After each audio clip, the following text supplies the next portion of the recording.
Danon disease എന്ന അപൂർവ ജനിതക രോഗത്തെ തുടർന്ന് കഴിഞ്ഞ ഡിസംബർ 22-നാണ് നേപ്പാൾ സ്വദേശിനി ദുർഗ കാമിയുടെ ഹൃദയം മാറ്റിവെച്ചത്.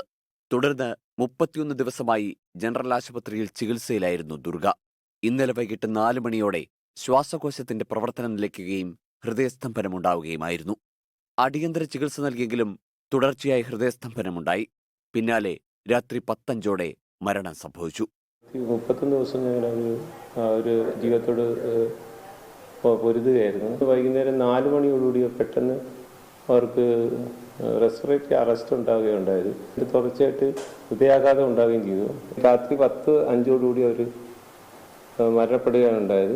ഡോക്ടേഴ്സിന്റെ കഠിന പരിശ്രമങ്ങൾക്ക് ദുർഗയെ തിരികെ കൊണ്ടുവരാൻ സാധിച്ചില്ലെന്ന് ആരോഗ്യമന്ത്രി വീണ ജോർജ് ഫേസ്ബുക്കിൽ കുറിച്ചു. നാളുകൾ നീണ്ട നിയമപോരാട്ടത്തിനൊടുവിലാണ് ദുർഗ കാമിയുടെ ഹൃദയം മാറ്റിവെക്കൽ ശസ്ത്രക്രിയ എറണാകുളം ജനറൽ ആശുപത്രിയിൽ സാധ്യമായത്. രാജ്യത്ത് ആദ്യമായി ജനറൽ ആശുപത്രിയിലെ ഹൃദയം മാറ്റിവെക്കൽ ശസ്ത്രക്രിയയായിരുന്നു എറണാകുളത്ത് നടന്നത്.